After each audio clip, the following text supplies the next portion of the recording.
New York City, early 1900s, a city stretching higher and burning brighter every day. But behind the glittering lights, shadows ruled the streets. In the middle of it all was Lieutenant Charles Becker. While he was wearing his badge, swearing to protect his country, he was also hiding deadly secrets. What were the secrets? What did fate decide for the man in blue? Becker wasn't just any cop. He was an ambitious one, rising through the ranks. But beneath the badge, a different story was unfolding, a story of power, greed, and corruption that reached into the highest levels of the city. On July 16th, 1912, that hidden story exploded onto the streets in a hail of bullets, leaving a man dead in Times Square and shaking the city to its very foundations. Who was this powerful lieutenant? And how did he become entangled with a ruthless gang known as the Lenox Avenue Death Squad? The answers reveal a chilling look at a city where the line between lawman and lawbreaker could blur and sometimes disappear entirely. Born in 1870, Charles Becker joined the NYPD in 1893, having already seen the city's rougher side. Becker wasn't afraid to make waves. Early in his career, in 1896, there was an incident. He arrested a woman named Ruby Young, who happened to be with a famous writer, Stephen Crane. But Crane didn't back down. He defended Young publicly. This led to Becker being put on trial, accused of lying under oath. He got off, acquitted. But the whole thing showed something about Becker. He wasn't afraid to use his badge, maybe push the limits, and it hinted at the kind of trouble he might get into later. His personal life had its share of ups and downs, too. He married, but his first wife, Mary Ann, died young from tuberculosis. He married again to Letitia Stevenson, and they had a son, Howard, who grew up to be a well-known sociologist. Later, he married Helen C. Lynch. They had a baby daughter, Charlotte, but sadly, she died very young. People said that even with all his troubles and questionable work dealings, he cared about his family. Later, even when he was facing the worst, locked up, some said he helped his wife grade papers and read to other inmates. A complicated man, living a complicated life. How did this man, a family man with a seemingly solid police career, get tangled up with some of the most dangerous criminals in New York? What drew him from the beat into the shadows of the underworld? To understand Becker's path, you need to understand the forces at play in New York. Power wasn't just in City Hall or police headquarters. It was also held by political bosses like Big Tim Sullivan. Sullivan was a big deal, a state senator connected to Tammany Hall, the powerful Democratic Party machine that ran much of the city. Big Tim had his fingers in everything, especially the city's vice rackets, the illegal gambling, the prostitution, the stuff that happened in the shadows. Getting ahead in the NYPD often meant getting noticed by men like Sullivan, and Becker got noticed. Sullivan's support helped Becker climb the ladder. This was about entering a world where politics, crime, and the police force were all mixed up, a world where favors were traded, rules were bent, and money often flowed under the table. Becker learned how this system worked. He saw how police officers could look the other way or even help criminals for the right price. He rose through the ranks, eventually becoming a lieutenant and heading up an anti-vice squad. Think about that. The man in charge of cracking down on illegal gambling and prostitution was deeply connected to the very system that allowed it to flourish. While Becker was building his power downtown, another force was growing uptown in Harlem. They were the Lenox Avenue Gang. Picture Harlem around 125th Street back then. It was becoming a vibrant center for black culture, but it also had a tough side. And the Lenox Avenue Gang was a big part of that. Their leader was a man named Harry Horowitz, better known as Gyp the Blood, a name as cold as the man himself. His crew was a rogues gallery of dangerous men. Jacob Seidenschner, called Whitey Lewis, Louis Rosenberg, known as Lefty Louie, and Francesco Cirofici, or Dago Frank. These weren't petty thieves, they were hardened criminals. They did muggings, burglaries, and maybe worst of all, they killed people for money, contract killings. Dago Frank Cirofici was seen as especially dangerous. One police detective, Val O'Farrell, called him one of the most dangerous men in New York. People suspected him in several killings, but getting proof, making charges stick, was hard. He always seemed to slip away. These were not people you wanted to cross. A powerful, corrupt cop rising downtown, a vicious gang ruling the streets uptown. What could possibly bring these two worlds crashing together? What fateful event would connect Lieutenant Becker to Gyp the Blood and his killers? The connection came through a man named Herman Rosenthal. Rosenthal, nicknamed Beansy, wasn't a big-time gangster. He was a gambler, a bookmaker, trying to make a living in New York's risky gambling world. For a while, he had protection. He operated under the wing of Big Tim Sullivan, that powerful Tammany Hall figure. Having Big Tim watching your back meant you could run your games without too much trouble from the cops. Or at least, the right cops. But things changed. Big Tim Sullivan started having health problems. His power, his influence began to fade. And without Big Tim's protection, Rosenthal was suddenly vulnerable. He was out in the cold. Around this time, Rosenthal decided to open a new casino, the Hesper Club. It was a risky move without his powerful protector, and soon enough, Lieutenant Charles Becker and his associates came calling. They weren't there to wish him luck. They wanted money. Protection money. A regular payment to Becker's crew so Rosenthal could keep his casino running without police raids and constant harassment. This was the system. Pay the cops and they leave you alone, maybe even tip you off. Refuse and they make your life miserable. But Rosenthal, maybe feeling squeezed, maybe feeling bold, or maybe just desperate without Sullivan's backing, refused to pay. He drew a line in the sand, and in doing so, he became a problem for Becker, a loose end, a man who knew too much about the dirty dealings. Becker's crew started putting the pressure on, raiding his place, making trouble. Rosenthal found himself cornered. What could he do? He couldn't fight Becker on the streets. He didn't have the muscle. So, he decided on a truly dangerous gamble. He went to the press. He went to reporter Herbert Bayard Swope at the New York World, exposing Becker's extortion demands and detailing NYPD corruption. The explosive story was published. Suddenly, it was all out in the open. Headlines screamed about police corruption. Rosenthal's allegations shocked the public. People were angry. How could this be happening? How could a police lieutenant be shaking down gamblers? Rosenthal had shone a bright light into the darkest corners of the city's power structure. He had broken the code of silence. Think about the position Becker was in now. His name was in the papers, linked to extortion. His whole operation, his power built on shadows and kickbacks, was threatened. Rosenthal wasn't just refusing to pay. He was threatening to bring the whole corrupt system crashing down. In the eyes of Becker and those who benefited from the system, Rosenthal had crossed a fatal line. He had become more than a nuisance. He was a serious danger. Rosenthal had gambled everything by going public. He exposed a powerful cop and the system protecting him. In the brutal world of 1912 New York, what happens next? Could the truth protect him? Or had he just signed his own death warrant? The answer came swiftly and brutally.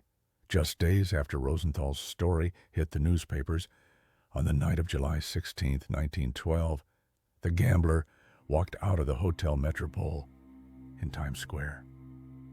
He walked out into the bright lights and bustle of Times Square, likely feeling safe in the crowd. He was wrong. As he stepped onto the sidewalk around 2 a.m., a gray car pulled up. Men jumped out. Witnesses later identified them. Members of the Lenox Avenue gang. Gyp the Blood, Whitey Lewis, Lefty Louie, and Dago Frank. Guns barked in the night air. Herman Rosenthal fell to the pavement, riddled with bullets. The killers jumped back into the car and sped off into the night, leaving chaos and horror behind. It happened fast, brazenly, right there in the heart of the city. Dozens of people saw it, heard it. This wasn't some hidden alleyway murder. This was a public execution. The shockwave hit the city instantly. A man who had just accused a high-ranking police lieutenant of corruption was gunned down in Times Square. The connection was immediate, unavoidable. The getaway car didn't stay lost for long. Police traced it quickly. And who did it belong to? A man named Bald Jack Rose, a known gambler, and, more importantly, a known associate of Lieutenant Charles Becker. The link was now physical, tangible. The car used in the hit was tied directly to Becker's circle. The public outcry was immense. This wasn't just about a dead gambler anymore. It was about the integrity of the entire police force. The pressure on the authorities to act, to find the killers, and whoever ordered the hit was enormous. And here's the chilling core of it, the twist that horrified the city. The investigation didn't just point towards Becker, it slammed right into him. Evidence mounted. Witnesses started talking, maybe making deals to save their own skins. The story that emerged was terrifying. Lieutenant Charles Becker, the head of an anti-vice squad, the man tasked with cleaning up the city's gambling rackets, was accused of orchestrating the whole thing. He hadn't just looked the other way. He had allegedly hired the Lenox Avenue gang, Gyp the Blood, and his crew to permanently silence Herman Rosenthal. The price for the hit? Reportedly $1,000, split among the killers. The very system Rosenthal had tried to expose had, allegedly, murdered him to protect itself. The cop wasn't just corrupt. He was accused of being a killer, using the city's most feared gangsters as his personal death squad. Some key figures, likely facing the electric chair themselves, started talking. Gamblers connected to the underworld, maybe even some of the lesser players involved, testified against Becker and the shooters. They painted a picture of Becker meeting with Rosenthal's enemies, planning the hit, arranging the payment. District Attorney Whitman pressed the case hard. He presented the evidence, the car, the witnesses, and the motives. He argued that Becker, fearing exposure and ruin from Rosenthal's accusations, had ordered the murder to save himself and the corrupt system he represented. Despite Becker's claims of innocence, the juries were convinced. First, the shooters, Gyp the Blood, Whitey Lewis, Lefty Louie, and Dago Frank, were all found guilty of murder. Their fate was sealed. Then came Becker's trial. It was dramatic, tense. Becker himself took the stand, denying everything, but it wasn't enough. The jury found him guilty of first-degree murder. The man who wore the badge, who swore to uphold the law, was condemned as a killer. Convictions were secured. The system seemed to work, holding even a powerful lieutenant accountable. But what did justice look like in 1910's New York? And would the executions bring closure, or just more darkness? The sentences were carried out with brutal finality. In April 1914, the 4 members of the Lenox Avenue gang who pulled the triggers, Harry Gyp the Blood Horowitz, Jacob Whitey Lewis, Seidenschner, Louis Lefty Louie Rosenberg, and Francesco Dago Frank Cirofici, walked their last mile. They were executed in the electric chair at Sing Sing Prison. The reign of the Lenox Avenue gang was over, ending in the same violence they had lived by. Then, it was Becker's turn. His appeals ran out. His political connections, whatever remained, couldn't save him. On July 30th, 1915, Charles Becker was strapped into the same electric chair at Sing Sing. But his execution became infamous for another reason. It was horribly botched. The first jolt of electricity failed to kill him. Reports from the time are gruesome. It took multiple agonizing jolts over several minutes before Charles Becker was finally declared dead. It was a horrific end, a spectacle that added another layer of darkness to the already sordid case and fueled debates about the death penalty itself. The ambitious cop who rose through corruption met a brutal public end. The Becker-Rosenthal case sent shockwaves far beyond the individuals involved. It ripped the cover off the deep-seated corruption within the New York Police Department. It exposed the ugly connections between the police, politicians like those in Tammany Hall, and the criminal underworld. Things got so bad that the term Beckerism became shorthand for police corruption. It forced the city to confront uncomfortable truths. Reforms were promised, investigations launched, but changing a system so deeply ingrained with graft and influence was a slow, difficult process. Public trust in the police was shattered, and it would take years to even begin rebuilding it. The case marked the end for the key players. Big Tim Sullivan, Rosenthal's one-time protector, had already died before Becker's execution, his era of influence over. The Lenox Avenue gang was effectively destroyed with the execution of its leaders. Herman Rosenthal, the gambler who dared to speak out, became a tragic figure, a symbol of the deadly consequences of challenging entrenched power. And Charles Becker, he remains one of the most controversial figures in NYPD history. Was he the ultimate villain, a cold-blooded killer hiding behind a badge? Or was he partly a product of his time, caught in a web of corruption that went far higher than him, ultimately taking the fall for others? The debate continued long after his death. What is the lasting shadow of a case like this, when the very people sworn to protect are involved in murder and corruption? How does a city recover? What lessons remain from the tale of Lieutenant Becker and the Lenox Avenue Death Squad? The Becker-Rosenthal affair remains a landmark case, a stark reminder of a time when corruption ran rampant in one of the world's greatest cities. It showed how power could twist individuals, how systems could protect the guilty, and the incredible danger faced by those who dared to expose the truth. The executions brought a grim end to the saga, but the questions lingered. Did it root out the corruption, or just cut off one infected limb? The fight against corruption in New York and in police forces everywhere would continue long after Becker and his hired guns were gone. We just uncovered how power and corruption shook New York City with the story of Lieutenant Charles Becker, but crime didn't stop there. Now, let's dive into a whole new kind of heist, one that didn't just happen on the streets, but underground. Get ready for the unbelievable story of the tunnel heist.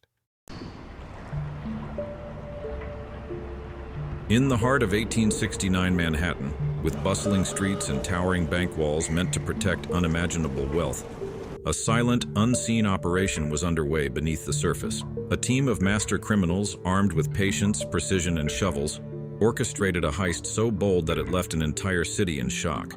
But how did they manage to breach a seemingly impenetrable safe? Not through its doors, but from beneath the earth itself. Sounds crazy, right? Well, the story is even crazier. This is the unbelievable heist of the tunnel job of 1869. Manhattan, 1869. Horses pulling carriages along streets paved with cobblestones, making a rhythmic clopping sound. Fancy ladies with even fancier umbrellas, and businessmen in top-notch hats flexing their class. But beneath those busy streets, something fishy was cooking. The Manhattan Savings Institution stood proudly at 128 3rd Avenue, its employees arrogantly around like peacocks, bragging about their unbreakable vault. If only they knew what was brewing just 2 doors down. But here's a little thought to chew on. If you were a bank in 1869, wouldn't you maybe, just maybe, think about checking your basement once in a while? While you think about that answer, let's just have the story going. Now, let's introduce our story's protagonist, or should we say, antagonist. He is a gentleman who goes by the name John Prince Hope. He is our story's main mastermind. Now, why did they call him Prince? Was it because he was charming? Though he has the name Prince, he is not really one of those charming kinds. Or perhaps it was because he was about to royally upend the entire Manhattan banking system. And what about his job? Beneath the elegance of that name hid something far less noble. He was no royal, or not even close to one. In fact, he was a robber in disguise. Hope wasn't your average thief who'd grab a purse and run. This guy was different. This guy had style.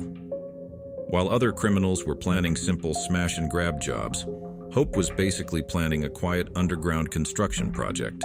But what was the purpose of this underground construction? If one intends to construct a tunnel, it would be nice to first undertake relevant engineering courses, right?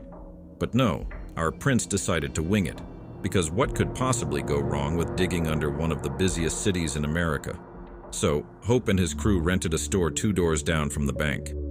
Their cover story? They're coal merchants. Apparently, in 1869, nobody questioned why coal merchants spent more time digging down than actually selling coal. A bunch of guys in dirty clothes working at night, carrying out bags of something unknown. But the construction of the Manhattan Bank Tunnel in 1869 stood as a remarkable feat of criminal engineering. The thieves used traditional mining techniques with basic tools at their disposal.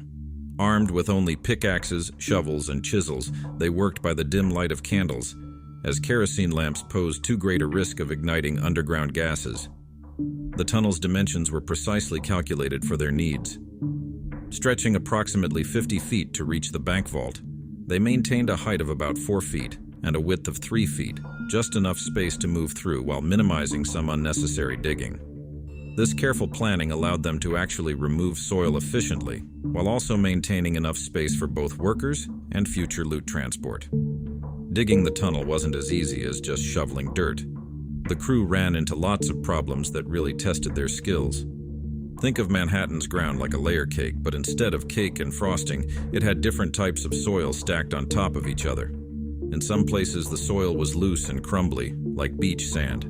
In other spots, they hit clay, which was thick and sticky like modeling clay. Each type of soil needed a different way of digging. What worked for the loose dirt wouldn't work for the clay. One of their biggest headaches was the groundwater.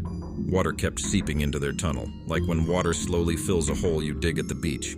If they didn't deal with it quickly, their tunnel would have flooded and turned into a pool. But the scariest problem was the risk of cave-ins. Manhattan's bedrock wasn't very strong. It was soft and could crumble very easily. The whole tunnel could have collapsed at any moment, burying anyone inside. To stop this from happening, they got creative. Every few feet, they put in strong wooden beams made of oak or pine. These beams worked like the supports holding up your house's roof. They kept the tunnel from falling in on their heads. Without these wooden supports, the whole project would have been impossible. Despite all these challenges, they kept going. Each problem they solved brought them closer to their goal, even if that goal was stealing from a bank. Their work schedule and organization showed surprising advancement. Operating in shifts, they established a 3-person system, which included 1 digger, 1 debris remover, and 1 lookout. Each night, they excavated roughly 23 cubic yards of soil, disposing of it discreetly to avoid any sort of detection. This methodical approach allowed them to complete the tunnel in just 3 months. Yes, you heard that right, just 3 months. This timeline is quite impressive, especially when compared to modern tunneling projects. Even with advanced equipment and technology, today's tunnels often take much longer to complete. The main reasons for these delays are strict safety rules that must be followed to prevent accidents and ensure the tunnel is strong and safe. Additionally, Long approval processes, such as getting permits and meeting environmental regulations, can slow things down. Given all these factors, the speed at which this tunnel was completed shows how efficient and skilled the people working on it were. What makes this heist particularly fascinating is how these criminals demonstrated a thorough understanding of fundamental mining principles. Their attention to proper beam placement, soil management, and ventilation reveals expertise that, while crude by today's standards, proved remarkably effective for their illegal purpose. But let's think about this for a minute. These guys dug a tunnel long enough to reach the bank, tall enough to crawl through, and wide enough to carry bags of loot, all while keeping it secret. Meanwhile, today's construction projects take 6 months just to fix a pothole. On December 9, 1869, came the big night, the night everything went down. After months of digging, they finally broke through the vault floor. Inside was their much-awaited prize, $200,000. $200,000 in cash, bonds, and gold. That's over $4 million in today's money. Would you care to solve a quick math quiz? If you steal $200,000 in 1869 and it's worth $4 million today, does that mean these guys were actually time-traveling investment bankers? The next morning there was chaos, voices grew louder, and people rushed about, something clearly wrong. Just imagine being the poor bank employee who showed up first thing in the morning. There you are, sipping your morning coffee, ready for just another boring day at work. And boom, empty vault, a hole in the floor, and probably a lot of paperwork to fill out. The bank directors? Oh, they were mortified. Their unbreakable vault had been broken from below.